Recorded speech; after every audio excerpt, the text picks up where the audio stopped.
Bon alors Thomas, ça va? T'as bien dormi? T'es reposé après cette soirée d'anthologie, je dirais quand même, hein. C'était magnifique. C'était incroyable et là je viens de regarder le résumé du match entre Arsenal et Bayern et j'ai l'impression que c'était un match pareil, de la même dimension. Incroyable 2-2. Donc on va débriefer tout ça du coup à froid. On va commencer par Arsenal-Bayern et on terminera donc par Real City. T'es prêt? Ah, chaud patate. Allez, vamos.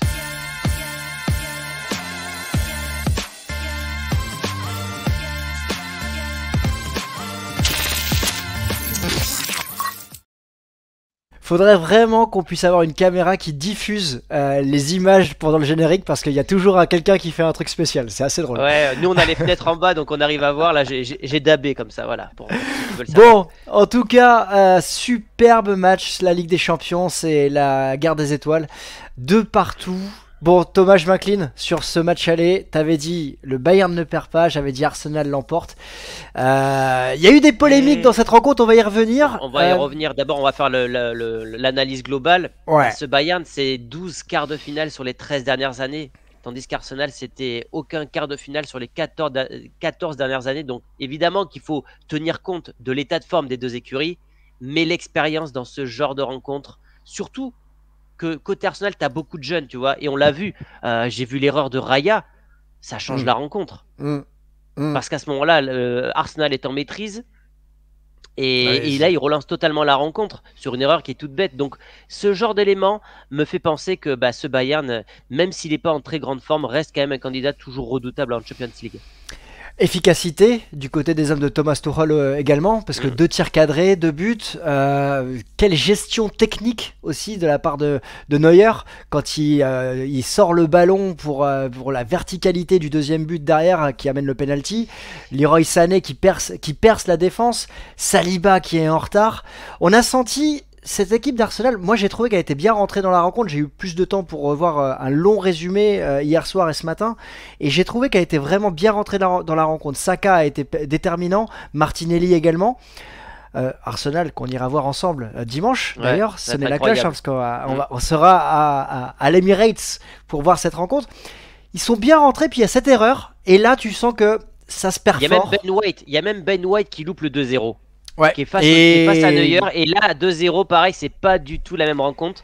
Et ça, plus l'erreur de Raya, le Bayern en profite parce que c'est une équipe qui a de l'expérience. Tu parlais de Neuer, moi je l'ai pas trouvé si ouf que ça, Neuer, dans cette rencontre. Non, mais alors, je sais pas si t'as vu, mais sur le deuxième but, il fait un geste technique de malade pour sortir le ballon. En fait, il est tout proche de se faire attraper le ballon. Ouais, il se lève le ballon, il la passe ensuite. Après, il y a de la réussite pour sortir dans l'axe droit de la défense. Et après, ça, c'est de la verticalité. Et c'est là que Leroy Sané fait la différence. D'ailleurs, Leroy Sané qui est sorti en deuxième mi-temps. Il avait une blessure d'après Ah, d'accord. Ouais, okay, il avait une blessure au pubis ou je sais pas quoi. Ok.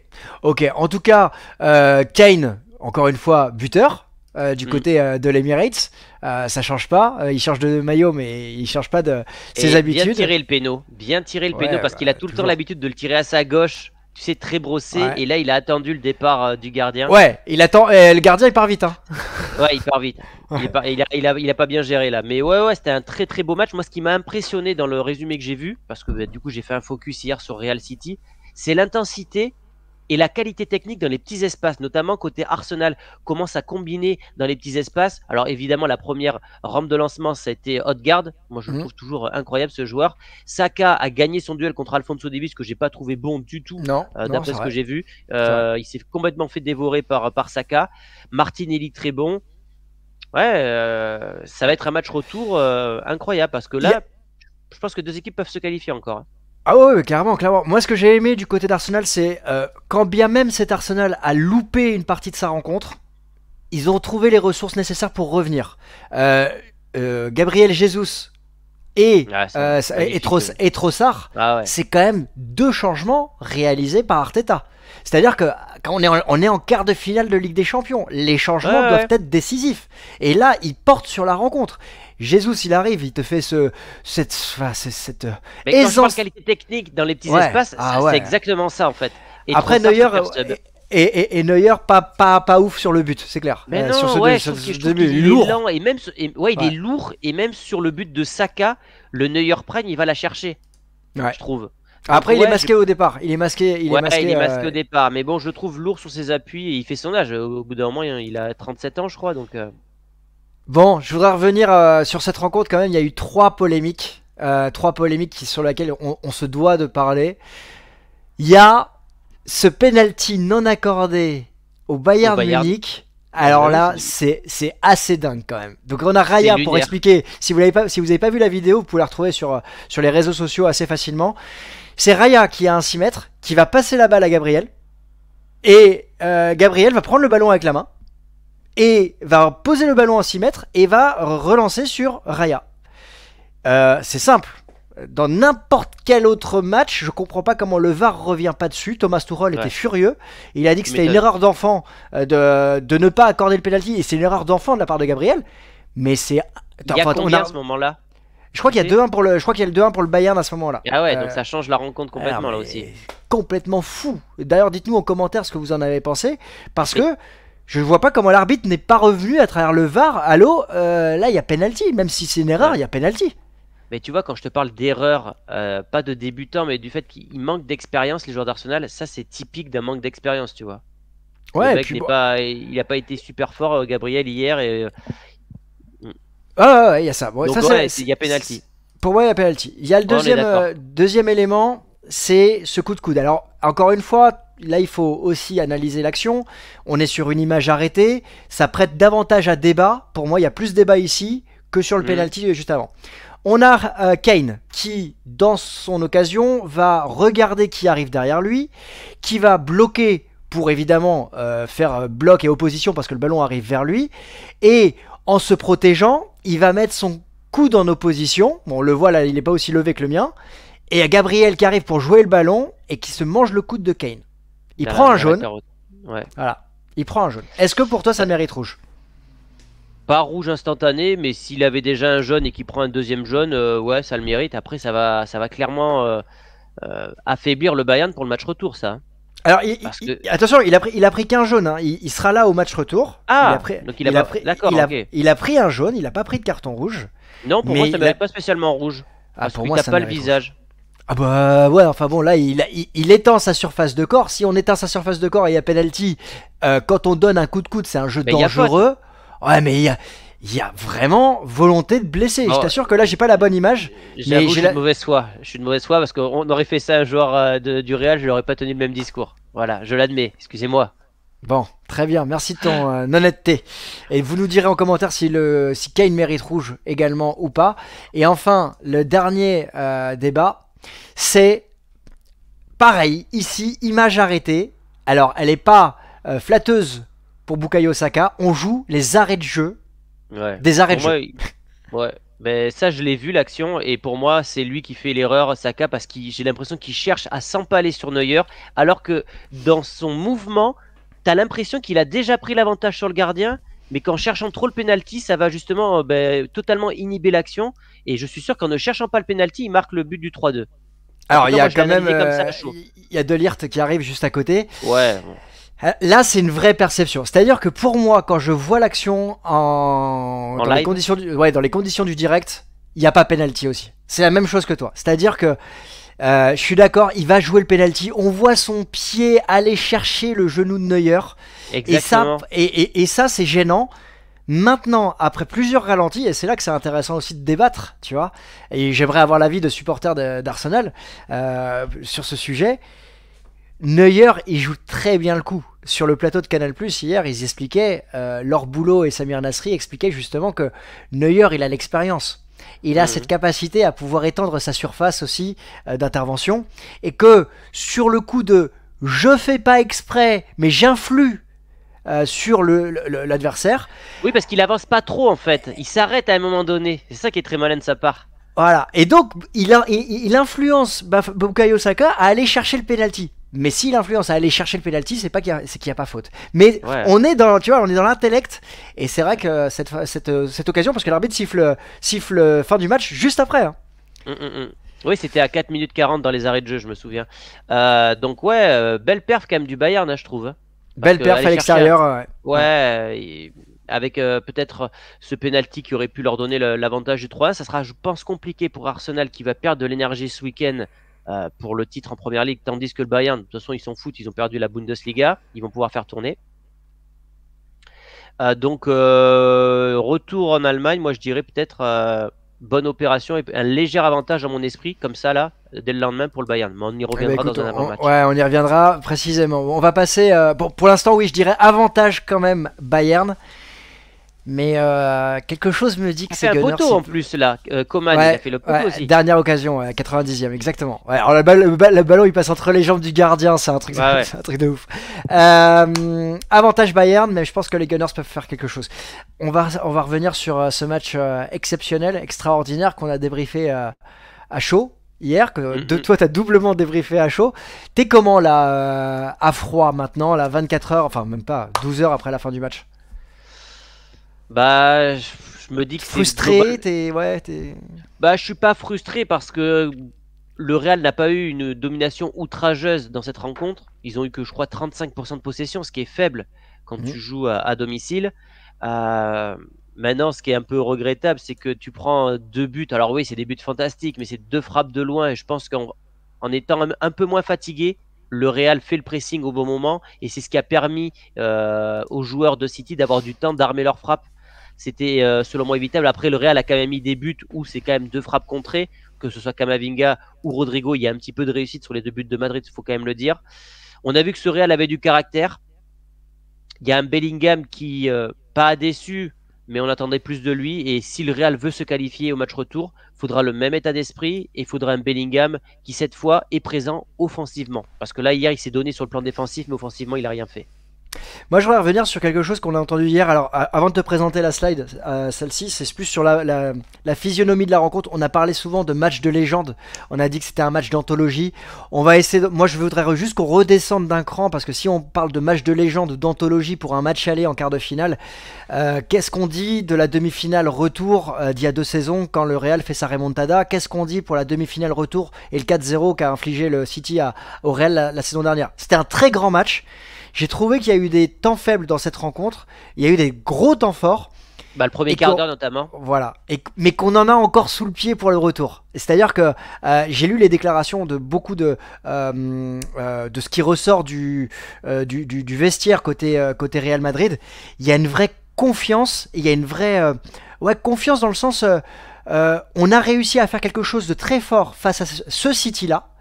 Et vu comment on a tenu tête à ce City, on est en capacité d'aller les perturber là-bas. Et c'est une autre attitude par rapport à la saison dernière où c'était plus mitigé, où il y avait déjà un rapport de force très établi de City va manger le Real. C'est vrai, City était plus fort l'an passé qu'aujourd'hui et le Real était moins fort qu'aujourd'hui. Donc le rapport s'est équilibré. Maintenant, je pense que si le Real voulait se qualifier, ça passait quand même par une victoire au Bernabeu. Il y avait une ambiance de dingue. Je suis en train de bugger là, ça me gonfle. Et là, ça m'énerve parce que finalement, je me dis qu'à City, ça va être compliqué. Maintenant, est-ce que le Real méritait la victoire hier soir? Pas spécialement. Moi, je pense que le match nul, finalement, c'est un score qui est plutôt mérité. Et mais pourquoi on parle de match de légende? C'est à cause du scénario. Le Real est mené au bout d'1 minute. 10 minutes après, il repasse à 2-1. Ils sont menés 3-2. Et finalement, il y a Valverde qui met une reprise de volée. C'est plus dans le scénario, tu vois. Ouais. Mais légende, tu vois, on est dans ce monde où aujourd'hui, dans le vocabulaire, on met des extrêmes. Donc il y a un moment, il faut aussi que dans notre rôle où on a une certaine audience, relativiser les choses. Mais c'est un match dont on se souviendra quand même, je pense. C'est vrai. Ça je te l'accorde. Je voudrais te présenter cette slide. Hier, on a analysé à chaud un élément. C'était la présence de Stones entre Rodri et Foden. Et parfois, on nous dit que nos analyses tactiques ne sont pas forcément les plus précises. Ce que je te présente là, c'est le journal L'Équipe qui sort une analyse tactique de la rencontre à froid ce matin. Et la présence de Stones ici, elle fait complètement la différence. Il s'intercale entre Rodri. Exactement, il s'intercale entre Rodri et Foden. Et on a un Camavinga qui malheureusement qui a fait un très grand match, mais qui se retrouve en difficulté. Tu vois, t'as Kroos et Camavinga qui arrivent, Foden qui se retrouve tout seul. Tu le disais, hein, le pressing qui est pas assez puissant. Regarde Rudiger où il se retrouve. Il est acculé et ça va vite. Là, c'est facile pour nous de parler. On est assis derrière notre écran et on a les images. Mais Rudiger, là, il est trop descendu et Foden en joue En fait, et c'est marque tellement un but dur à défendre exceptionnel. comme ça parce que la circulation de City, ça va à une vitesse et d'une précision que si tu n'es pas à 100%, en fait, le décalage se crée au bout d'un moment. Et c'est pour ça qu'en fait, le Real a eu un coup de mou, donc c'est vers l'heure de jeu, et City, à ce moment-là, en a mis deux. Parce que, alors, avec des très beaux buts, mais en première mi-temps, tu voyais qu'ils n'arrivaient pas à créer ces décalages-là parce que le Real, justement, physiquement, tenait le coup et arrivait à faire les déplacements et à faire coulisser les rideaux défensifs, ce qui n'a pas été le cas pardon, en seconde mi-temps. Ouais, et là, je voulais te montrer cette analyse qu'on avait observée aussi, tous les deux, du côté de Vinicius qui est un cran plus bas, Bellingham dans l'axe du terrain, et on voit Rodrigo sur le côté qui est parti sur ce côté gauche, cette passe en profondeur qui va ouvrir le jeu et qui va permettre à Rodrigo de manger à Kanji et Ah, d'aller chercher le deuxième but très et, rapidement. et quand je te dis qu'il fallait pour moi remporter ce match aller, c'est qu'au match retour, tu risques d'avoir un Kai Walker. Et le Kai Walker, je pense que physiquement, il peut rattraper en vitesse un Rodrigo. Mais là, ouais, ce but, il est extraordinaire. Et les deux Brésiliens, pareil, on le voyait en seconde mi-temps, ils pouvaient plus faire ce genre d'accélération parce qu'ils en ont fait, je sais pas, quasiment une dizaine en première mi-temps. Où Rodrigo et Vinicius, à eux deux, partaient en mode duo, on se fait des 1-2, on accélère, on prend l'espace et tout. Mais ils peuvent pas tenir sur une rencontre entière parce qu'ils avaient trop de tâches défensives à accomplir. Après, tu sais, le fait que Kyle Walker soit de retour, moi je trouve que c'est beau pour le football, parce que je trouve ça génial qu'il y ait les plus grands joueurs qui jouent, puis ça sera encore plus fort si le Real sort ce City avec Kyle Walker, mais ça va déplacer le problème. C'est-à-dire que tu vas avoir un Kyle Walker qui va se retrouver face à un Vinicius qui aura à cœur justement de montrer qu'il est plus fort, tu vas avoir un Rodrigo qui va se retrouver sur l'autre côté, et tu vas peut-être avoir un Bellingham qui aura plus d'opportunités. Et ce que j'ai aimé dans la rencontre d'hier, c'est que tu as Ancelotti qui a pris des risques avec Chouameni en défense centrale alors qu'il aurait pu laisser Nacho. Là, il n'aura pas le choix au match retour. Il a mis Camavinga au milieu de terrain et il a joué avec un Rodrigo dans une position qui n'est pas la sienne initialement. Et ces risques-là ont été payants. Ah, enfin, c'est Ça, son ouais, poste ça, préférentiel. C'est son poste préférentiel. préférentiel. En fait, il joue à droite par défaut, D'accord. mais dès qu'on le voit jouer à gauche, il est beaucoup plus à l'aise qu'à droite. Ok. Mais en tout cas, ça a marché. Et, Marché. Mais je vois pas un scénario différent au match retour, en fait. Je vois pas un Real qui va maîtriser techniquement et tactiquement City. Je pense qu'ils vont jouer pareil en bloc bas et tenter d'avoir des opportunités de contre, marquer sur coup de pied arrêté. Parce que City, en fait, ils sont trop au-dessus techniquement. En fait, j'ai du mal à voir une équipe les faire déjouer sur ce plan-là. écoute, on va avoir un match où on va avoir une réelle opposition. Ce sera mercredi, donc nous on fera Ouais. l'avant-match bien évidemment. Mm. Mais je m'attends déjà. Je pense pas de risque, tu vas me dire, mais par rapport à l'année dernière où j'avais un avis qui était beaucoup plus tranché Oui, c'est vrai, je sur me ce souviens. City, Ouais, ouais. voilà, là je m'attends à une vraie opposition et encore une fois à un très grand match. Et c'est pas interdit de penser que ça se termine au tir au but, hein. C'est pas interdit de penser. Alors pour tir au but, je sais pas parce que c'est vraiment là tu vas Mais, très très loin dans le détail, mais mais prolongation. prolongation. Mais ouais. Prolongation, ouais, je suis d'accord avec toi. On est en capacité d'aller voir un match en prolongation la semaine prochaine. Qu'est-ce que je voudrais dire pour terminer cette vidéo, Thomas? Je voudrais, tiens, je vais te partager quelque chose. On va donner rendez-vous. Oui. On va donner rendez-vous ce soir, parce qu'aujourd'hui c'est deuxième vidéo en l'espace de 12 heures, et il y a une troisième vidéo qui va sortir ce soir aux Ouais. alentours de 23h15. Voilà, si Ouais, tout va bien. on sera plus rapide ce soir parce qu'hier j'avais mon débrief sur Chronique Foot. Ouais, donc ce soir PSG Barça. Apparemment, il y a un tifo qui va être extraordinaire côté Paris Saint-Germain, donc j'ai hâte de voir ce que ça va donner. Ils font toujours des très très beaux tifos. L'ambiance va être caliente et je pense que pareil, si le PSG veut se qualifier, ça passera par un très très gros match aller à domicile. Donc on sera présent pour le débrief à chaud et puis on reviendra demain pour le débrief à froid de cette rencontre-là et puis d'Atlético Dortmund. Exactement. Et puis moi, je me préparerai comme il se doit à cette opposition face à Benfica, l'Olympique de Eh oui. Marseille qui se déplace à Benfica, à Lisbonne, demain soir. Et donc l'avant-match est en ligne sur CM Football. Et je dis coucou à tous les Marseillais qui sont arrivés sur cette vidéo, parce que j'ai fait un renvoi ce matin sur CM Football vers le vestiaire. Très bien. Eh bien écoute Thomas, bon après-midi. Yes, on se dit à ce soir. À ce soir, c'est reparti. Je te vois plus que ma femme, j'ai l'impression. Mais bon, Oui, y en a ce pas de moment, souci. on passe beaucoup de temps ensemble. Et c'est pas Ouais. fini ce week-end, ça Et va c'est être, pas ça va fini, être c'est fort. ça. Ouais, c'est ça. Bon, et voilà. Ben, à ce soir, les amis, donnez-nous votre avis sur ces deux rencontres. Et puis, on se retrouve ce soir pour PSG Barça. À Ciao. ce soir, ciao ciao.